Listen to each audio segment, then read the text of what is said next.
Well, good morning, everyone.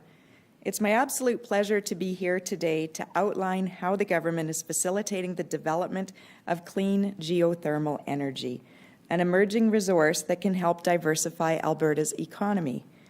But before I begin, I'd like to say how inspiring it is to be here today at this event, surrounded by several women playing a prominent role in the energy sector. I'm joined today by Bailey Schwartz. She's the lead engineer with Ever Technologies. Manjot Claire, she's the operations manager with the Canadian Geothermal Energy Association that advocates for the country's geothermal industry. And Judy Roll of Energy Futures Lab, which is exploring how Alberta can continue to provide products and innovations to meet the world's changing heating, electricity, and mobility needs. I'd also like to acknowledge MLA Mark Smith, who is in attendance this morning. Mark represents a constituency that includes Drayton Valley and Devon. These are two areas in the province that have enormous geothermal potential. And Mark has been an enthusiastic supporter of geothermal energy since the day I met him. In fact, I think he mentioned geothermal energy on the very day that I first met him at the legislature in Alberta. Mark could see the potential for geothermal and wanted to make sure that I saw it too. So thank you, Mark, for advocating very strong for this resource. Alberta has been recognized for decades as a world leader in oil and gas development, and that's not going to change. Our success in this field has been driven by the entrepreneurial can-do spirit of Alberta. Our energy industry has stayed ahead of the game by designing and implementing technology innovations that make the development of our resources more efficient, more friendly, more environmentally friendly, and more effective. And this is the same spirit that will drive our province into the next frontier. As you know, this is a very challenging time in Alberta and around the entire world, especially for the energy sector. To help address these challenges here at home, we've introduced Alberta's Recovery Plan, which includes a multi-pronged approach to support our oil and gas sector and to build upon its strengths to diversify the province's economy. This will lay the groundwork for future prosperity. This includes revitalizing our natural gas sector, and you heard our announcement about that yesterday. It includes exploring the feasibility of nuclear energy through small modular reactors. And it also includes the largely untapped potential of geothermal energy, energy created by the heat of the earth, energy that provides both heat and electricity. Using made-in-Alberta innovation from decades of drilling experience in our oil and gas sector, we have the potential to be a leader in developing this sustainable resource. We have the potential to be a leader around the entire world. The Everlight demonstration project near Rocky Mountain House, which Bailey helped design, and you'll hear more about that today, is an excellent example of this potential. Construction of their facility is already underway, and Ever has been working with established Alberta companies such as Precision Drilling and Certus Oil and Gas to bring it into operation. With this facility now up and running, Ever has shown that the future of this industry looks bright and that Alberta-made technology will play a very much leading role. The potential of the geothermal industry is here and now, and it's crucial that the Alberta government keeps pace. In recent years, companies have expressed a growing interest in developing this energy here in Alberta. But the lack of clear rules and a clear and certain regulatory regime has been somewhat of a barrier for the industry.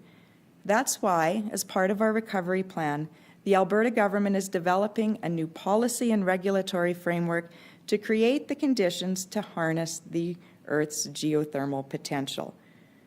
Currently, right now, geothermal projects are approved on a case-by-case basis, with some companies working within the province's oil and gas regulatory framework. In Ever's case, the company has partnered with Certus Oil and Gas to build and test their technology on an inactive oil and gas site. As such, Ever is following the same rules as the oil and gas producers, even though the products and processes that they use are somewhat different. Other initiatives currently underway in Alberta are proceeding under similar processes.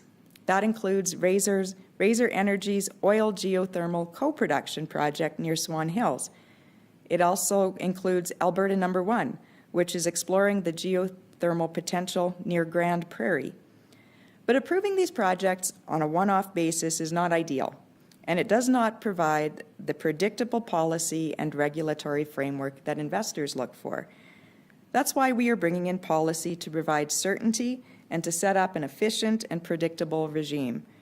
Through this new policy, which will be introduced by legislation in the legislature this fall, we will clarify the rules and processes, we will establish the framework and legislative authority around land use and liability management, and we will also protect landowners and mineral rights owners. Our geothermal policy will also consider environmental obligations, public safety, and the rights of landowners and mineral rights owners. The ability of geothermal development to repurpose inactive oil and gas sites, like what's occurring with the Ever project, also has great potential. Reusing the existing infrastructure can significantly limit additional impacts on the lands, while also facilitating investment.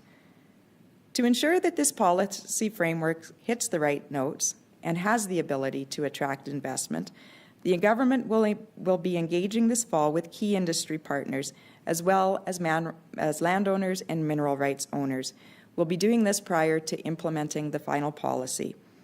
We want to encourage development in this emerging source of energy, and we are committed to ensuring that it is done in the best interests of all Albertans. This means we must also take into account the unique circumstances and leverage Alberta's advantages. These many advantages, and there are many here in Alberta, the advantages include the ability to explore the identified potential for geothermal, especially in the western parts of the province, the parts of the province that MLA Mark Smith represents, as well as the central parts of the province. Has the ability to repurpose inactive oil and gas sites, has the ability to utilize co-production with oil and gas and maximize the use of energy, the ability to reduce emissions, and provide electricity to heat municipalities, industry, Indigenous communities, and remote areas in the province. Alberta's position as a leader in drilling and developing resources lends itself naturally to the development of geothermal energy. Once again, Ever's demonstration project is a perfect example. Drawing on steam-assisted gravity drainage technology that's been developed for use in Alberta's oil sands, drawing on this technology, Ever was able to design their own closed-loop, scalable geothermal system to pull the natural heat originating far below the Earth's surface. In a few moments, I'm excited about this. In a few moments, Bailey will tell us more about this technology. But before moving on, I'd like to pause and acknowledge the contributions of Derek Riddell, who played an integral role in bringing this Ever project to fruition. Unfortunately, he passed away a few weeks ago. My sincerest condolences go out to his family and to his colleagues at Ever.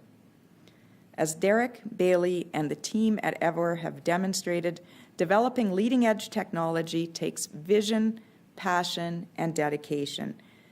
Innovations like this show how Alberta has the potential to be the next generation of geothermal engineering. Taking steps to encourage development will help develop the resource here in Alberta. It will help attract investment, and it will help create jobs. It also puts Alberta in the position to be an international leader in geothermal development.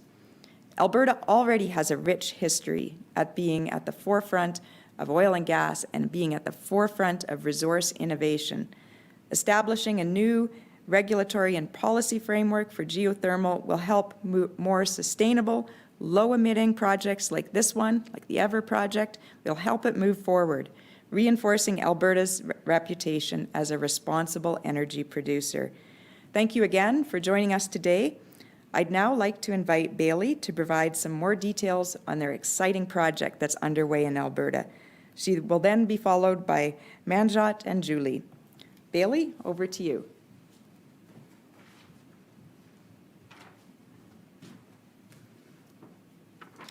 Thank you. Hello and good afternoon, everyone. My name is Bailey Schwartz, and I am the lead engineer for Ever Technologies here in Alberta, Canada. Minister Savage, it's an honor to be speaking beside you today on behalf of Ever Technologies and in recognition of a sunrise geothermal industry here in Alberta and Canada. A geothermal regulatory policy and framework, as announced by our Honourable Minister of Energy, are key components to unlocking geothermal opportunities for Alberta. Ever's brand of geothermal energy, the Everloop, while not the only form of heat harvesting available to Albertans, provides a global stage for Alberta to show environmental and social leadership, and a real and meaningful chance to be leaders in energy transition, all while employing our core energy services sector. Alberta has a highly skilled workforce, adept and willing to harvest a newly available brand of energy from our earth, and thus developments such as Everloop and other geothermal opportunities in Alberta are vast. Today, Ever's development efforts are being deployed alongside our technical and research teams to align with like-minded industry partners, municipal and provincial governments to establish excellent locations for geothermal power and heat projects throughout the province. Brazeau County, Grande Prairie County, and Clearwater County, along with several other locations in the province, are now being examined for Everloop implementations. We commend this timely support from the government today, as now, more than ever before, the stage is set for geothermal development in the province of Alberta. Ever is intent to lean in on this true opportunity to green our barrel with an energy transition effort that preserves and builds off of our past, evolving into the present and the future.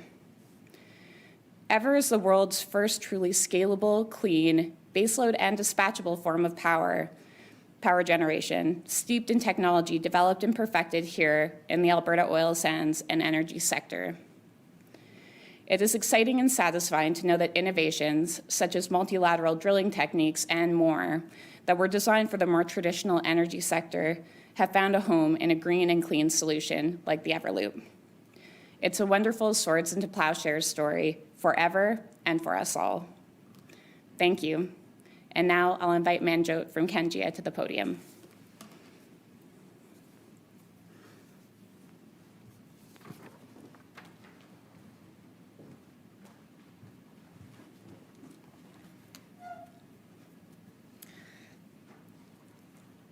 I want to thank the Alberta government and Minister Sonia Savage for inviting us to this event.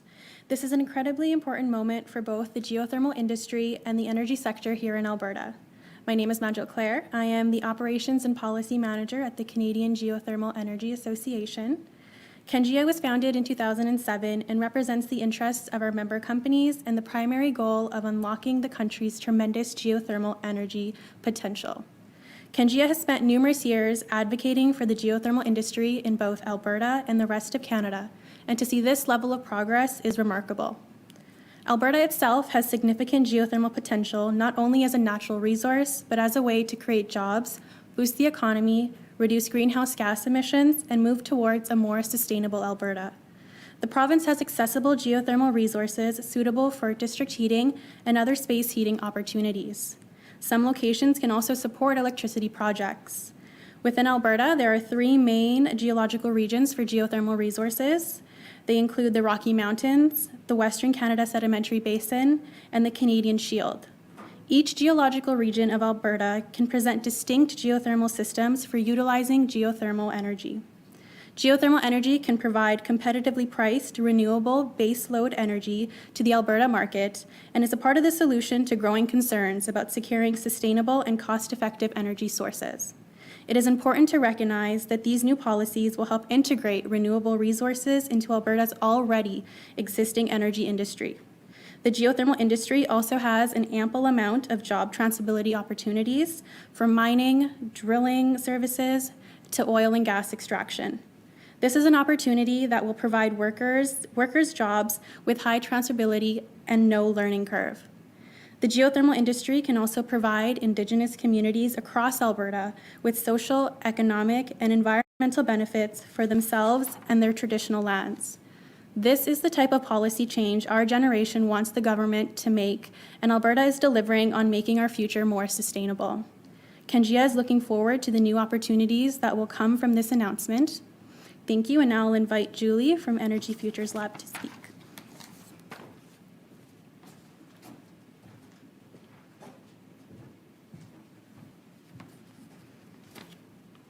Thank you, Bailey, Manjot, and Minister Savage.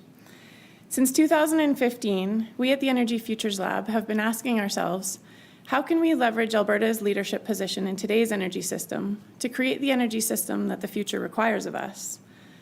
From building a hydrogen economy, to addressing energy poverty, to extracting lithium from oil-field wastewater, the answers we've generated to this question have been as diverse as the fellows themselves. However, even with this range of perspectives, we've also found some common ground. For example, we agree that the future energy system must enable a high quality of life for current and future generations by meeting our energy needs reliably and affordably. It needs to enhance the health and well-being of our natural systems and to all Albertans, and it's also imperative that we co-create energy-based partnerships that will move us towards a just reconciliation with Indigenous peoples in Canada. Having grown up in Alberta and worked in upstream oil and gas for over 10 years, I know the immense value that this industry has brought to our families, to our communities, to our province, and to all Canadians. That's why I know that diversifying our energy sector is vital to create new economic opportunities while building the energy system of the future. Much of the Energy Futures Lab work is focused on opportunities that demonstrate common ground in a highly polarized system. We call these AND solutions. Geothermal is the perfect AND solution, and I'm not just saying that because I'm a geologist. It's the perfect AND solution because it draws on the skills of our people, the potential within the earth, and the aspirations of a low emissions future. It's not about producing energy or having a low emissions environment. It's about producing energy and having a low emissions environment. In Alberta, as you've already heard, we have great opportunities to utilize geothermal energy for district heating and in some circumstances even for power generation. During the COVID-19 pandemic, we've learned a lot about the need for resilience in our systems. Along with our energy system, our food systems, healthcare systems, and education systems have been tested during this pandemic. Geothermal is one way of helping to ensure that Alberta's energy system is resilient and adaptable to a dynamic and ever-changing world. Think of the benefits that drilling a traditional geothermal well has. With up to 4 times the drilling time as conventional oil and gas wells, the drilling industry could put their idle rigs back to work, while a nearby community could generate emissions-free baseload power and heat for their recreation center. We're currently working in partnership to understand what it would take for a First Nation to be able to repurpose an inactive oil or gas well. This well would harness the warmth from the earth to heat a greenhouse that could provide economic and food security for the community. I know many municipalities are taking a serious look at the geothermal potential surrounding them. That includes the town of Whitecourt, where we're currently delivering an online community engagement forum called the Energy Futures Roadshow. With enhanced geothermal activity in and around these rural towns, many industries and small businesses could be revitalized. These are not far-fetched ideas or theories. These are initiatives that are currently underway within the Energy Futures Lab portfolio. Providing greater policy and regulatory certainty will reduce roadblocks for these entrepreneurs to successfully build those projects. The Energy Futures Lab has been accelerating geothermal development in Western Canada for the past 5 years, and we're excited to see this progress on this diversification opportunity. We know that the actions we take today will set us up for many years to come. We need to focus on animating the ideas and building the projects that will create a thriving world for many future generations. Thank you. Thank you, Julie. And with that, we'll open up the line to questions. Today, we'll be taking one question, one follow-up.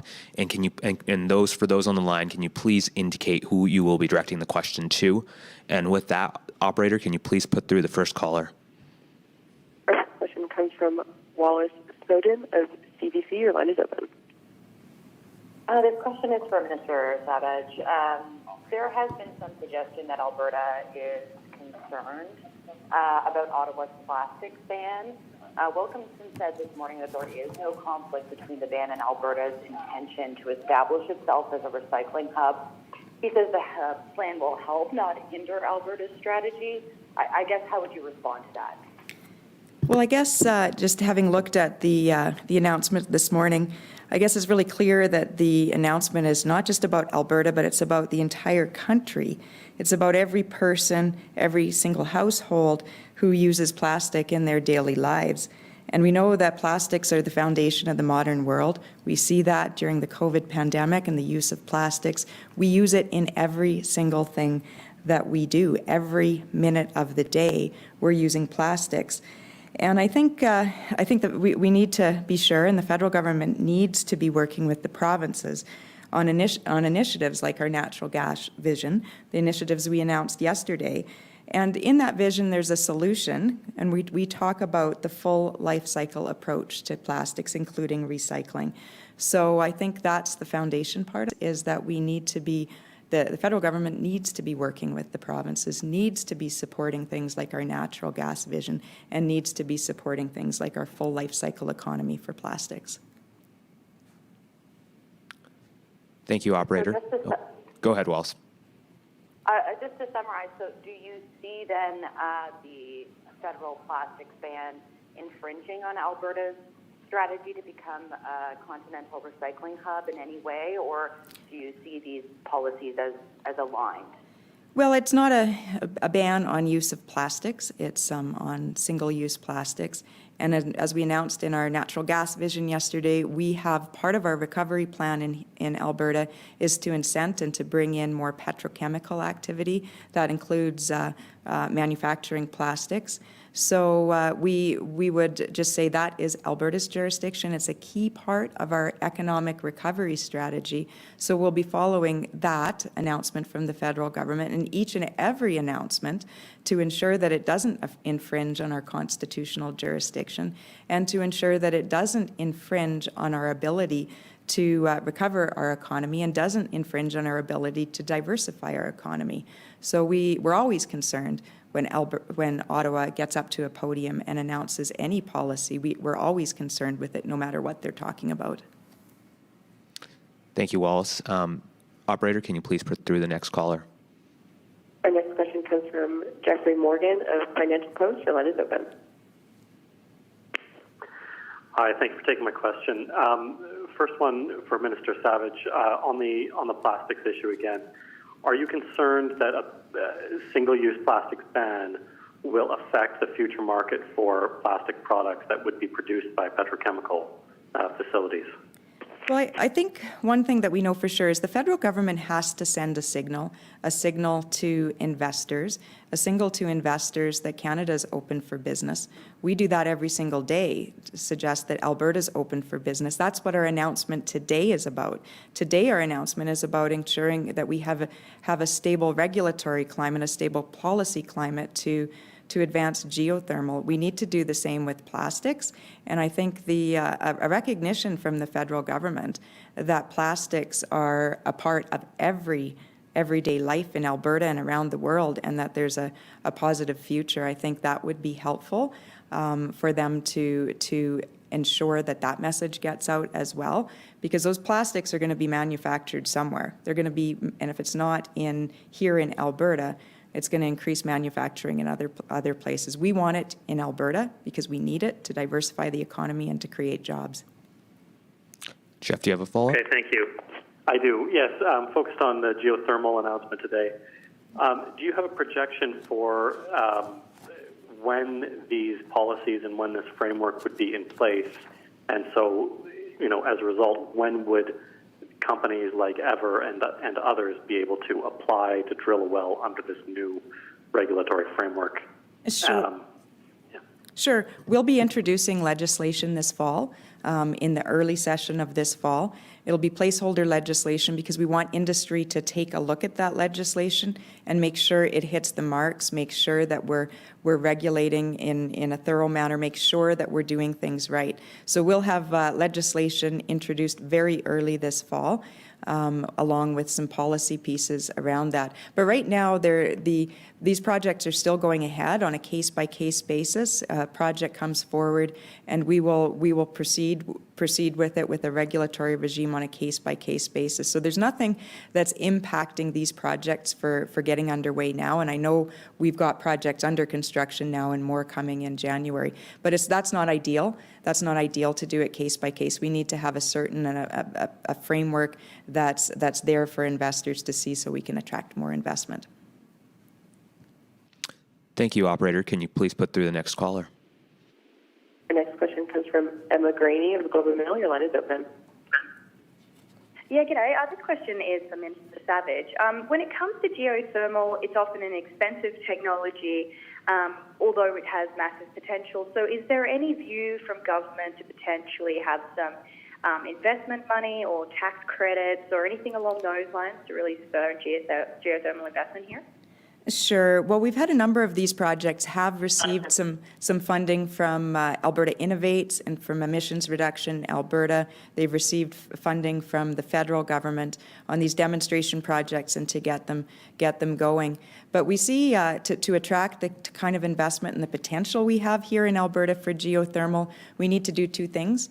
We need to ensure that we have a investment climate, a fiscal climate that attracts that investment that's competitive with other jurisdictions in the world. And we need to, secondly, we need to be sure that we have a regulatory environment that's efficient and predictable to attract those investments. We'll continue to support innovation and research and demonstration projects because I think that's what they need to get underway. But a lot of these projects, and with the potential they have and with the advantages we have here in Alberta from technology and innovation and the oil and gas background, these projects are here and now, and they're able to compete and they're able to proceed on their own with having a secure, like a certain regulatory environment from the government. So we see a huge future for geothermal. Yeah, and as a follow-up to that, obviously geothermal is seen as quite a green solution here, and I'm wondering whether that factors in, Alberta, like it or not, isn't necessarily seen as an environmental powerhouse all the time, but if you're pursuing geothermal and really making the case, do you expect that to play into conversations from investors around ESGs, and when it comes to even conversations with the federal government, how much does geothermal play into Alberta's environmental street creds, as it were? Well, I think we've got the potential here, and we want to develop it. Nobody's walking away from oil and gas. Oil and gas will continue to dominate the energy mix for decades to come. Every credible forecast of where the energy will come from in the world for decades to follow shows oil and gas dominates it. But there's new technologies, other technologies out there that add to that. And we heard the conversation this morning that we need to have that and conversation, oil and gas and energy like geothermal. So we see this as a standalone opportunity to bring in a new sector, to drive investment, to do things in Alberta better than anywhere else in the world, and to create jobs with that and investment and a robust economy. So it has the added advantage of being green and clean and non-emitting, which makes which you're absolutely right, Emma. It feeds into the narrative that Alberta's taking emission reduction seriously. Operator, can you please put through the next caller?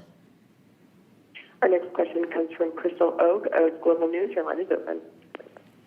Hi, my question is also for Minister Savage. I know you spoke about it earlier, but could you maybe expand on that plastics ban announcement this morning? So they had said quite a few times that there was a lot of collaboration with the provinces.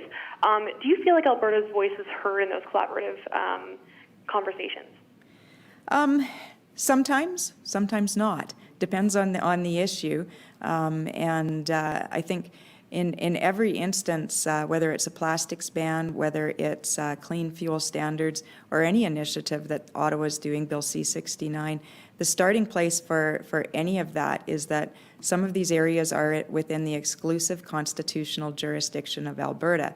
It's something we've fought hard for the last 150 years. It's been part of the Constitution. And I think that's the starting point for any of these conversations. And to varying degrees, the federal government sometimes realizes that and sometimes doesn't. But that's always the starting point for every single conversation. On the plastics ban in particular, I think they need to recognize that we have the right to develop our natural resources. We need to recover our economy. Part of that includes a robust petrochemical industry. And they need to listen to Albertans. They need to listen to every Canadian. And sometimes the federal government goes 90 miles an hour in a particular direction without taking into regard the Constitution or the jobs and livelihoods of Canadians, and in particular Albertans. Thank you, operator. Sorry, follow up. Thanks. Sorry. As a follow-up, you were kind of just talking about it, but could you maybe elaborate? Like, how helpful do you think this plastics ban will actually be, and how does that relate in terms of Alberta's plan for combating climate change? Well, the plastics ban is one thing we know for sure is that we have a very robust petrochemical plan here in Alberta. It's part of our natural gas strategy. It's part of our need to recover as a province and create jobs and diversify our economy. So what the federal government does, we have to ensure that it does not interfere with our ability to grow the economy and to create and attract that investment into petrochemical sector. Thank you, operator. We'll have time for 2 more questions. Can you please put through the next caller? The next question comes from Lisa Johnson of the Edmonton Journal. Your line is open. Hi, this question is for Minister Savage. Okay. I'm wondering if you can put into perspective, you spoke about putting oil and gas rigs back to work and utilizing some of those sites to develop geothermal projects. How much of Alberta's geothermal projects do you want to see utilizing those oil and gas sites? What's the proportion here? What would be, I guess, greenfield geothermal developments in the province? How much do you see that being? Well, I think that's up to private investors as they see the opportunity we have here. Private investors and developers and companies will choose where to site their projects, what technology to use. We do know that there's an enormous potential and for geothermal to be sited on inactive well sites, and Bailey spoke quite elegantly to that. I know there's enormous potential in her project to use those sites, and maybe Bailey, would you like to comment on the potential for this development? Yeah, come on up.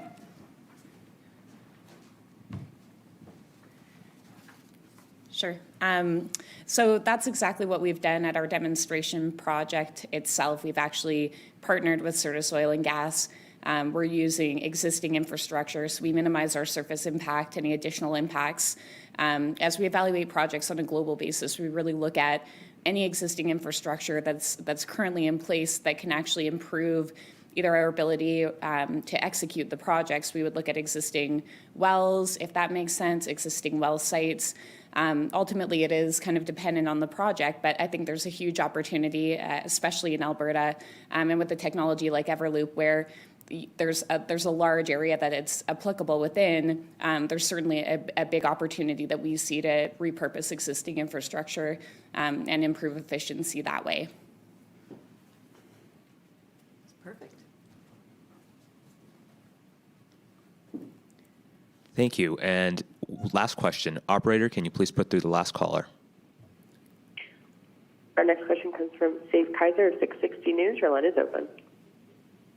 Thanks. Good morning. My question for the minister. Now, a follow-up on plastics talk here. Is Ottawa's single-use plastic ban, as Alberta is looking to become a plastic recycling hub, just another example of Ottawa maybe alienating the province? Well, I think it's another example of Ottawa proceeding in a direction that suits their agenda and their purpose. And as I said earlier, I think the starting point of any of these conversations is jurisdiction, constitutional jurisdiction, and recognizing the constitutional authority in provinces. It also has to start with a realization that plastics are used by every single Canadian. It's not just Albertans, it's used by every single Canadian. It's a foundation of our modern, sustainable world. And we also have to look at this in terms of investment. We know we're trying to diversify our economy and build a petrochemical center, world-class petrochemical center in Alberta. And as the Premier has said so often, Ottawa, when they're moving forward, particularly as we come out of the economic downturn after COVID, they have to approach everything as in do no harm. Don't damage us any further. Don't harm any further jobs in Alberta. Stay in your own lane, stay within your own constitutional bounds, and let Albertans get back to work. And that's always the starting point in any of these conversations. Thanks. And now in the last month or so, we're seeing Alberta starting to diversify its economy more and more and look at other sectors. Now this branching into geothermal. As the energy minister, what kind of message do you think that might be sending to oil and gas? Well, I think it's the other starting point is we know, and it's a fact, that oil and gas will continue to dominate the energy mix for decades to come. Every single credible forecast has shown that oil and gas will continue to be used for decades to come. And if it's not used, and if it doesn't come from Alberta, it's going to come from places like Saudi Arabia and Russia.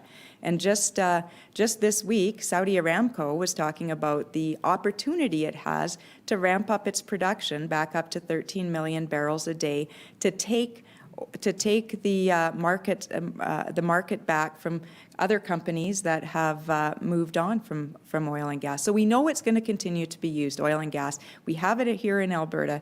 We have the third largest reserves on the planet of oil.